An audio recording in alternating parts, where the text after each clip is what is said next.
नमस्कार.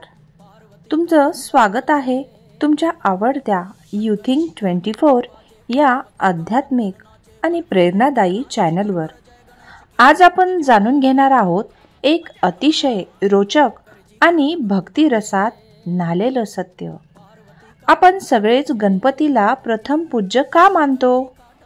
का बरं कोणतीही पूजा, कोणतीही शुभकार्य, अगदी कोणतेही संस्कार गणपतीचं नाव घेतल्याशिवाय पूर्णच होत नाही? या मागे आहे एक पुरातन पौराणिक कथा, एक अद्भुत गूढ कारण आणि एक गहन आध्यात्मिक संदेश.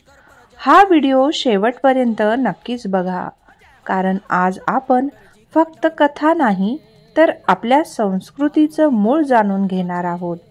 चला तर सुरुवात करूयात. गणपती बाप्पा मोरया.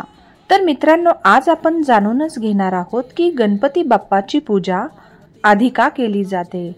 कोणतेही मंगल कार्य असो, सत्यनारायणची पूजा असो, नवीन घराची वास्तुशांती असो किंवा अगदी लग्नाचा विधी असो, सर्वात आधी आपण गणपती बाप्पाला नमस्कार करतो आणि त्यांचं पूजन करतो. पण कधी तुम्हाला असा प्रश्न पडला आहे की का म्हणून गणपती बाप्पाचं सर्वप्रथम पूजन केलं जातं?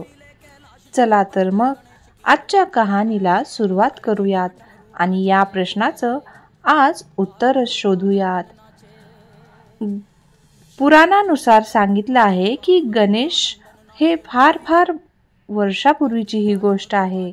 त्या काळात प्रत्येक व्यक्ती आपापल्या इष्ट देवतांची पूजा करत असे.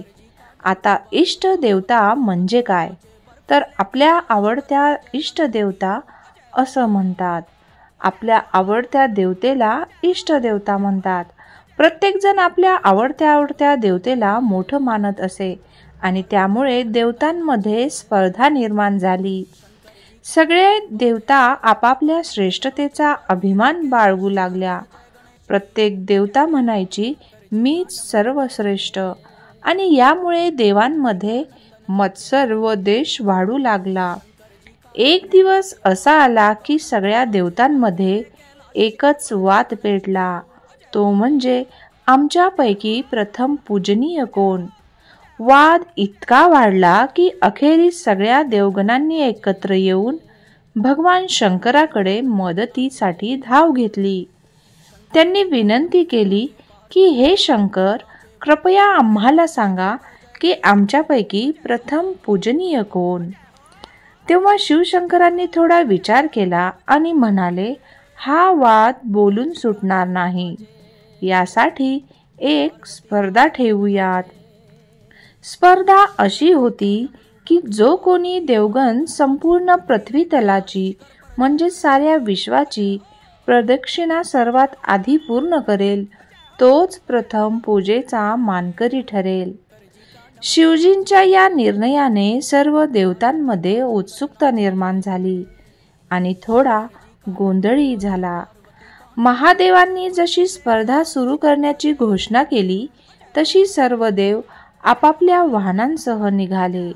कोणी हत्तीवर तर कोणी सिंहावर, कोणी मोरावर तर कोणी मृगावर निघाले. कोणाचा हंस तर कोणाचा अश्व, कोणाचे स्वान तर कोणाचे वानर. सर्वजण पृथ्वीची प्रदक्षिणा करण्यासाठी वेगाने निघून गेले. फक्त एकटे राहिले ते गणपती बाप्पा, कारण त्यांचं वाहन होतं मुशुकराज म्हणजेच उंदीर. मुष्कावर बसून संपूर्ण पृथ्वीची प्रदक्षिणा करणं हे इतरांना हास्यास्पद वाटलं, पण गणपती बाप्पा शांत होते.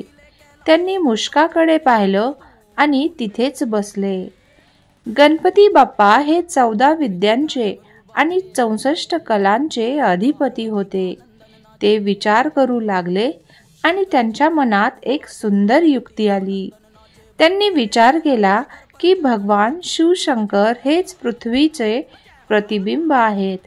म्हणजे जर मी त्यांची एक प्रदक्षिणा केली तर ती संपूर्ण सृष्टीची प्रदक्षिणा ठरेल. गणपती मुष्कावर बसले आणि शिवशंकर भोवती एक प्रदक्षिणा केली. त्यानंतर त्यांनी आदराने त्यांना वंदन केले. शिवशंकर हसून म्हणाले, गणेशा, तू तर इथेच होतास, मग तू पृथ्वीची प्रदक्षिणा कधी केलीस? गणपती बाप्पा हसून म्हणाले, हे महादेवा, तुम्हीच तर संपूर्ण जगाचे अधिष्ठान आहात. तुमची परिक्रमा म्हणजेच सृष्टीची परिक्रमा. इतक्यात बाकीचे सर्व देवगण पृथ्वी प्रदक्षिणा करून तिथे पोहोचले आणि पाहिलं गणपती बाप्पा तर आधीच तिथे बसलेत. हे आश्चर्यचकित झाले. त्यांनी विचारलं, तुम्ही कुठे गेलाच नाहीत ना? मग स्पर्धेत भाग घेतला की नाही? गणपती बाप्पा हसत म्हणाले, मी कधीच आलो इथे. मी शिवशंकराची एक प्रदक्षिणा केली, कारण तेच तर पृथ्वीचं प्रतिबिंब आहेत. त्यामुळे मी त्यांची प्रदक्षिणा केली, म्हणजे संपूर्ण पृथ्वीची परिक्रमा पूर्ण झाली. हे ऐकून सर्व देवगण आश्चर्यचकित झाले आणि गणपती बाप्पांच्या बुद्धीचं मनापासून कौतुक केलं. शिवशंकरही खूप प्रसन्न झाले आणि त्यांनी गणपती बाप्पांना प्रथम पूजेचा अधिकारी जाहीर केला. मित्रांनो, तर ही होती गणपती बाप्पांच्या प्रथम पूजनामागाची पुरातन व सुंदर कथा. जर ही कथा तुम्हाला आवडली असेल तर आपल्या चॅनलला म्हणजे YouThink24ला नक्कीच सबस्क्राईब करा आणि व्हिडिओ आवडला असेल तर लाईक करा आणि तुमच्या मित्रमैत्रिणींना नक्की शेअर करा. धन्यवाद.